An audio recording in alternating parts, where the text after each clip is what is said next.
जब मैदान में खिलाड़ी है, अगर वो दो दोस्त भी खेल रहे हैं तो एक युद्ध के रूप में इस खेल को खेलते हैं। उस वक्त दोस्ती भूल के एक प्रतिद्वंदी के रूप में उसको लेते हैं और पूरा एक युद्ध लड़ते हैं। और ये आपको एक इतिहास बताऊं अपनी पार्टी का, ये 1986 की रजिस्टर्ड पार्टी है। हमारा जो घुटना है जो छोटा है, इसके नीचे जो छोटा लगता है वो उसको मान्यता मिली है कि इसके नीचे जो है, उसके बाद वो अपने जब इसके नीचे मारता है घुटने से नीचे तो अपने प्रतिद्वंदी को ललकार भी सकता है।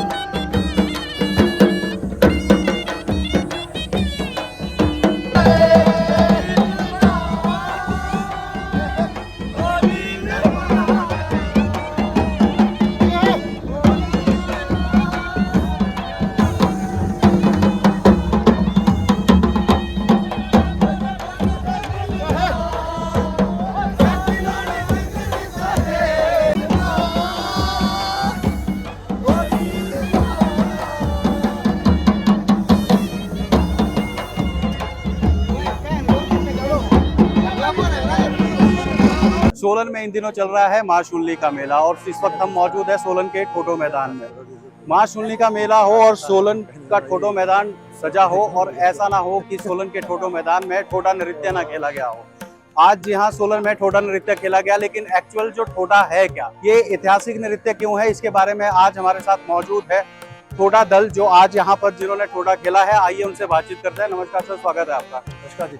ठोडा नृत्य ऐतिहासिक है, सारे जानते हैं, महाभारत काल से भी थोड़ा बहुत जुड़ा हुआ है, ये हल्की नॉलेज जानते हैं। एक्चुअल ठोडा क्या है? सबसे पहले मैं आपके सवालों का जवाब देने से पहले मैं माता शलूनी के चरणों में अपनी तरफ से और अपनी टीम की तरफ से माता शलूनी को प्रणाम करता हूँ, अपनी माँ दुर्गा और नाग देवता को भी प्रणाम करता हूँ।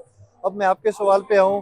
जो ठोडा है, जहाँ तक इतिहास के बारे में हमने सुना है, उसमें कौरव और पांडव, महाभारत काल जो था उसमें कौरव 60 थे तो पांडव 5 थे। तो वहाँ से लेकर ये खेल चला आ रहा है। खेल भी कहें या उसमें जो ये धनुष और तीर था, ये एक युद्ध की ये यूज किया जाता था।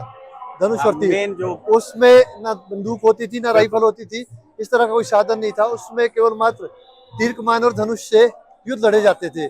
उसमें तो ये युद्ध के रूप में यूज हुआ ये।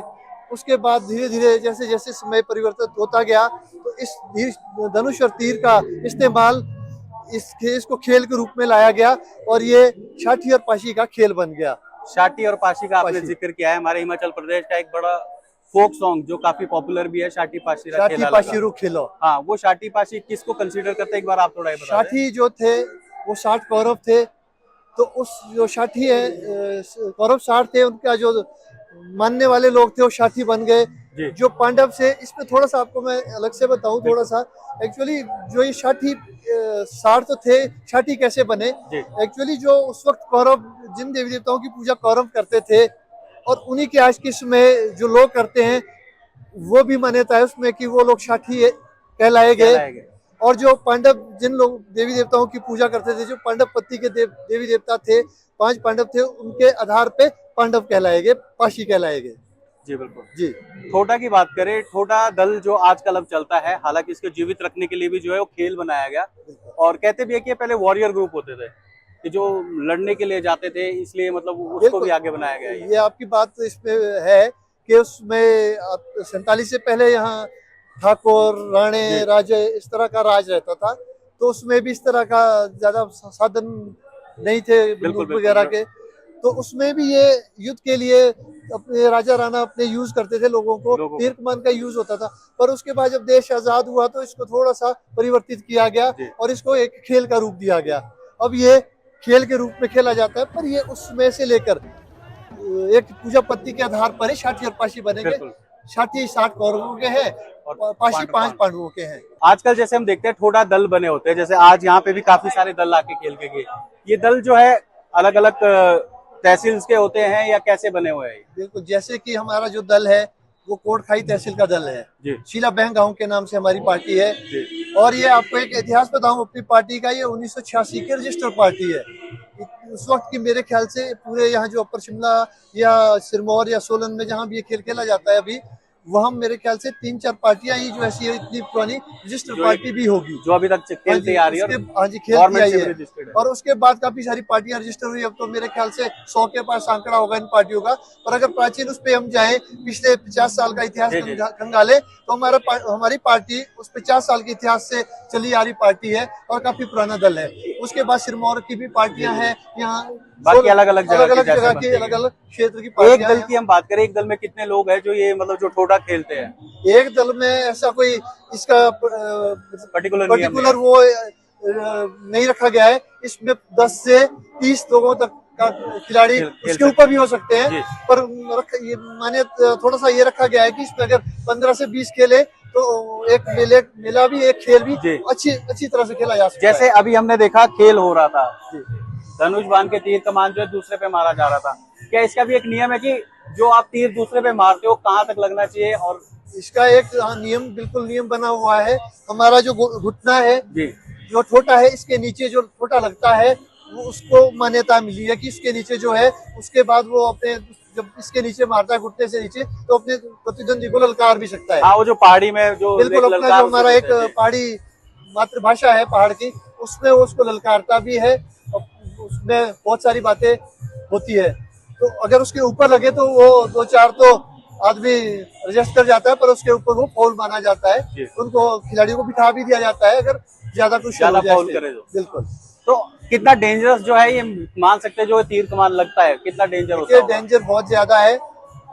आज के जमाने में जिस तरह का परवरिश हो चुकी है जी। कि अब पहले लोग तो काफी हार्ड वर्कर होते थे, हार्ड काम करते थे, तो इसको खेलने का थोड़ा एक बॉडी भी उतनी स्ट्रांग होती थी, बिल्कुल थी कि वो जी एडजस्ट कर जाती थी ये खेल को। पर अब जो हमारा पालन पोषण है वो इस तरह का है नहीं, न उस तरह का खान पान है। तो फिर भी हम अपनी संस्कृति को जीवित रखने के लिए हमारा युवाओं का प्रयास है। और मैं आगे युवाओं से आह्वान भी करूंगा कि हमारे बाद भी जो युवा है वो इस खेल को खेलें। जितने भी युवा कहीं के भी जहाँ ये प्राचीन में खेला जाता था, वो इस खेल को खेलें और अपनी प्राचीन संस्कृति को जीवित रखने के लिए एक प्रयास करें। ठोडो ग्राउंड में जब सुबह जो ठोडा दल जितने भी आ रहे थे, हमने देखा तीर कमान तो साथ में थी, धनुष या तीर बाण जो हम कहें, उसके साथ साथ डांगरू थे, तलवारें थे। क्या आज भी मतलब ये जो डांगरू और तलवारों को लेकर चलने का जो प्रचलन है, वो क्या आज भी यही बात को दर्शाता है कि जो पहले वॉरियर ग्रुप थे जो जाते थे लड़ने, आज भी उसी तरह से आ रहे हैं, भले ही वो खेल के रूप में आ रहे हैं? बिल्कुल, डांगरू आज तो इसका महत्व लड़ाई नहीं रह गई है, पर आज अगर 30 साल पहले की भी बात करूं तो इन डांगरों का यूज कहीं ना कहीं बीच में हुआ होगा। इस तरह की दिक्कत, मतलब लड़ाई हो जाती थी मैदान में, तो इसका यूज कर देते थे, क्योंकि ये एक युद्ध की तरह खेला जाता है। जब मैदान में खिलाड़ी है, अगर वो दो दोस्त भी खेल रहे हैं तो एक युद्ध के रूप में इस खेल को खेलते हैं। उस वक्त दोस्ती भूल के एक प्रतिद्वंदी के रूप में उसको लेते हैं और पूरा एक युद्ध लड़ते हैं। युवाओं को लेकर इस जो पारंपरिक जो हमारा खेल है, इसको लेकर क्या कहना है?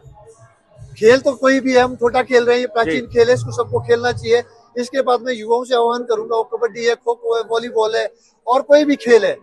हिंदुस्तान में बहुत सारे अनेकों प्रकार के खेल खेले जाते हैं, उनको खेल खेलने चाहिए। उससे नशे से भी बचेंगे और हमारा समाज है एक उन्नति भी करेगा और एक अच्छे स्थान पे भी पहुंचेगा। एक आपका जो धनुष होता है ना, वो बहुत ताकतवर भी अभी देख रहे थे हम, काफी बड़ा भी होता है। क्या स्पेशल किसी लकड़ी का बना है, क्या है? जी, ये वैसे जो आपको मैं अपने लोकल थोड़ा सा भी जानते हैं, बांस होता है, पर हमारे इसमें एक चाव होता है, बांस का ही रूप होता है, पर उसको चाव थोड़ा सा अलग होता है, थोड़ा सा हटके। तो उस चाव की ये धनुष बनती है और तीर भी उसी चाव का बनता है, उसको उससे बनाया जाता है। और जो इसमें धागा भी लगता है वो भी उसी बांस का होता है।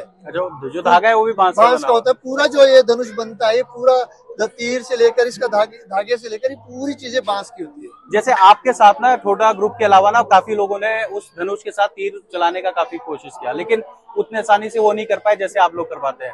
मतलब क्या इसको खींचने की स्पेशल टेक्निक है या क्या होता है? इसको मैं टेक्निक भी नहीं मानता हूँ, पर इसको एक देवी देवताओं का आशीर्वाद में मानता हूँ कि ये उन्हीं लोगों के हाथ में खींची जा सकती है जिन लोगों को एक प्राचीन देवी देवताओं का उनके आशीर्वाद रहा होगा। मतलब जो इस ग्रुप से हाँ जी, जुड़े हो। बिल्कुल, ये आम आदमी इसको खींच भी लेगा पर वो उस तरह से उसको आगे छोड़ नहीं पाएगा, चला नहीं पाएगा, ना कि उसको यूज नहीं कर पाएगा। जी, जी, जी। उसको वही लोग यूज करेंगे जिनके ऊपर उन देवी देवताओं का प्राचीन समय से लेकर, जो सतयुग से लेकर महाभारत काल से लेकर जो ये लोग उन्हीं देवी देवताओं की पूजा कर रहे हैं, वही लोग इसको यूज कर सकते हैं और प्रॉपर तरीके से चला सकते हैं। धन्यवाद सर हमारे साथ बातचीत करने के लिए। आपका भी बहुत बहुत धन्यवाद। माता शूनी को मेरा प्रणाम, माता शूनी की जय। तो ये थे हमारे साथ ठोटा दल जिन्होंने आज यहाँ पे ठोटा खेला, और ठोटा दल और ठोटा नृत्य क्या है उसके बारे में इन्होंने हमें जानकारी दी।